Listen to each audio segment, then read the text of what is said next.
रामपुर के जंगल में बंटी कबूतर अपनी माँ बबली कबूतरी के साथ रहा करता था। उसके माँ बहुत ही तेज तर्रार थी और कुछ ही साल पहले बंटी कबूतर की शादी टुनटुनी चिड़िया से हो गई थी। टुनटुनी चिड़िया भी अपनी सास की तरह तेज तर्रार थी और टुनटुनी चिड़िया अपने ससुराल आई तो उसकी सास उसको अंगुलियों पर नचाने लगी थी। टुनटुनी चिड़िया अपनी सास से तंग आ गई थी और वह मन ही मन सोचती है, सास है या आफत है, पता नहीं हर समय मुझे ताने मारती रहती है। बहू, तूने तो खाना बनाने में बहुत देर कर दी है। पेट में चूहे कूदने लगे हैं। मैं क्या करूँ, चूहे कूदने लगे हैं तो चूहे मारने वाली दवा खा। हाँ, थोड़ा तेज हाथ चलाया करो। कहाँ देर हो गई है, अभी तो सुबह का 9 ही बजे है ना। तो मैंने सवेरे सवेरे खाना बना दिया है। थोड़ा जल्दी बना दिया करो, तुम्हें तो पता है मैं बीमार रहती हूँ तो मुझे बहुत जोरों से भूख लग जाती है जल्दी जल्दी। अरे टुनटुनी, तुम अपनी माँ के सामने जुबान चला रही हो, चुप रहो। इस तरह से टुनटुनी चिड़िया अपनी सास से तंग आ गई थी।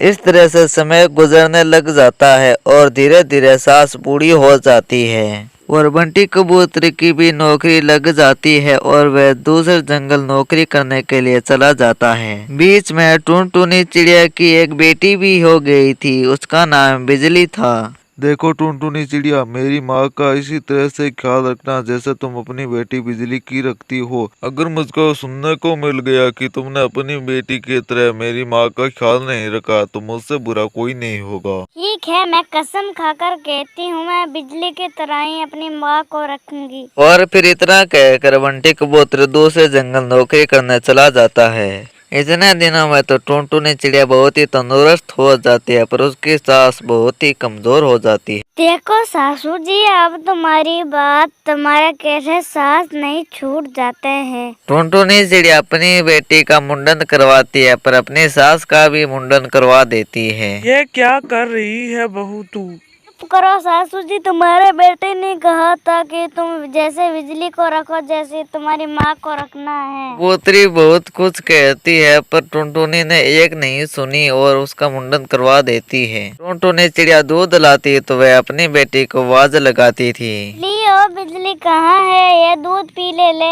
और फिर टुनटुनी चिड़िया अपनी सास के पास आकर कहती है, लो सासू माँ, तुम भी दूध पियो। बहू, मुझे खाना दो, मैं ये दूध वूध नहीं पीती हूँ। सासू माँ चुप कर जाओ, अब तुम्हारे बेटे ने कहा था जैसे बिजली को रखो वैसे सासू माँ को रखना है। बिजली अब खाना खाती नहीं है तो मैं तुमको खाना कैसे दे सकती हूँ। दूध पीती है, तुम भी दूध पियो, हाँ नहीं तो।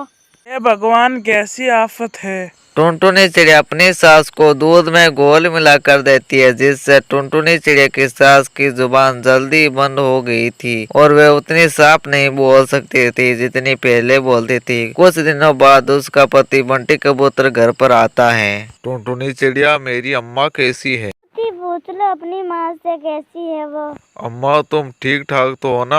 टुनटुनी ने कुछ बुरा बर्ताव तो नहीं किया ना तुम्हारे साथ? टुनटुनी चिड़िया की सास को तो मौका मिल गया था पर वह उतनी साफ नहीं बोल सकती थी। बेटा चुनघट, बेटा चुनघट।